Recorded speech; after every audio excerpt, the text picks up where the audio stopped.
Hello everyone, তোমাদের সকলকে জানাই মাদার্স ডের অনেক অনেক শুভেচ্ছা ও অভিনন্দন। তো গতকাল ছিল মাদার্স ডে। আমি অনেক চেষ্টা করেছি, কিন্তু সারাদিন কাজের ফাঁকে, বিনুকে সামলানোর ফাঁকে না একটাও ভিডিও করতে পারিনি। তো বিনু স্কুল থেকে একটা অ্যাসাইনমেন্ট দিয়েছিল, যেহেতু 9th মে ছিল রবীন্দ্র জয়ন্তী। তো বাচ্চাদের নিয়ে একটা যে কোনো কিছু, রবি ঠাকুরের গান, কবিতা, যে কোনো বা নাচ, যে কোনো কিছু পারফর্ম করার। আমি সারাদিন কাজের ফাঁকে সেই ভিডিওটাও বানাতে পারিনি। তার বিশেষ একটা কারণ, বিনু খুব একটা কথা বলতে পারে না। বিনুর বয়সী অন্যান্য বাচ্চারা ফুল সেন্টেন্সে কথা বলে, বিনু এখনও অবধি দুটো ওয়ার্ডেই আটকে আছে।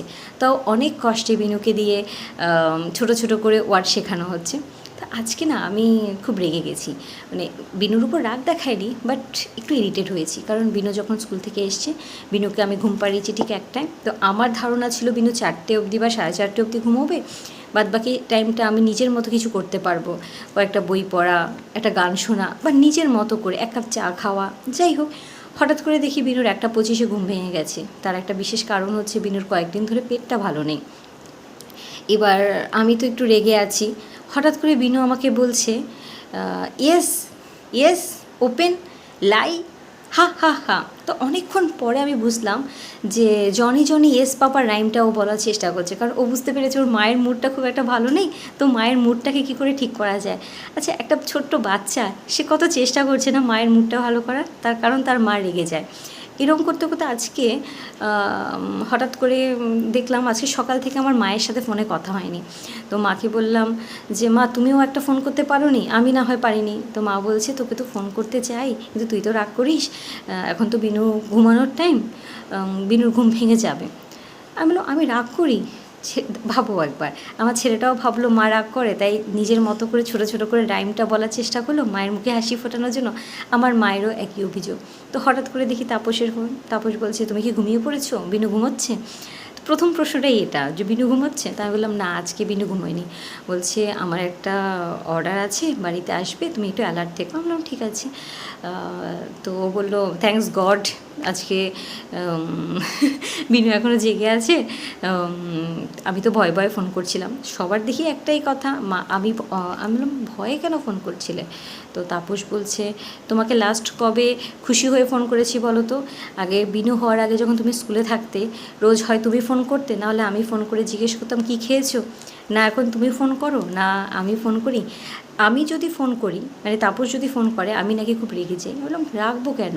আসলে বিনু তো তখন ঘুমোয়, বিনুর ঘুম ভেঙে গেলে অসুবিধা হয়। রিয়েলাইজ করলাম সবার একটাই অভিযোগ, আমি রাগ করে থাকি। আর আমি সত্যি সত্যি বোধহয় আজকাল রাগ করে থাকি। হয়তো সবসময় কাউকে বলা হয়ে ওঠে না, বাট আমার সবসময় মনে হয়, এই তো বিনু ঘুমোচ্ছে, এখনই যদি চিৎকার চেঁচামেচি করো, পাশের বাড়িতেও যদি আওয়াজ করে কথা বলে, আমার তাতেও প্রবলেম। আমি নিজেই কখন সবার থেকে সরে গেলাম শুধু মা হওয়ার জন্য, ভাবো একবার, নিজেই বুঝতে পারিনি। তো গতকাল আমাদের বাড়িতে একজন আত্মীয়া এসেছেন বনগাঁ থেকে। তো উনি ওনার জায়ের 2 ছেলে মেয়েকে নিয়ে এসছেন।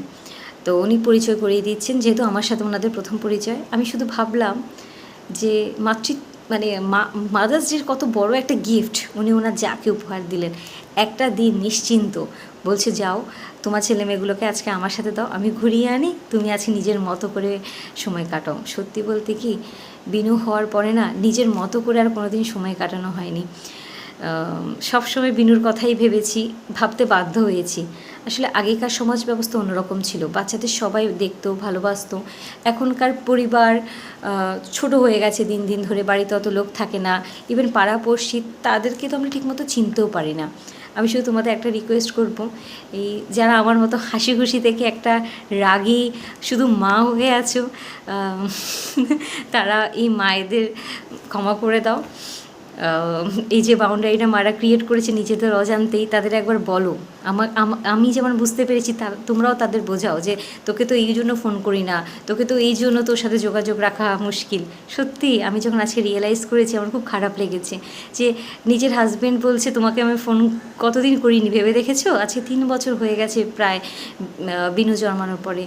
আজকে হঠাৎ করে ধরো 20 বছর পরে বিনু, বা 25 বছর পরে বিনু যখন জব করবে, চাকরি করবে, ওর লাইফে অন্য কেউ থাকবে, তখন যখন আমি সম্পূর্ণ একা, তখন যদি আমি হঠাৎ করে তাপস থেকে এক্সট্রা কেয়ার আবদার করি, তখন কি আর সম্ভব হবে? কারণ সব কিছুই তো একটা প্র্যাকটিস।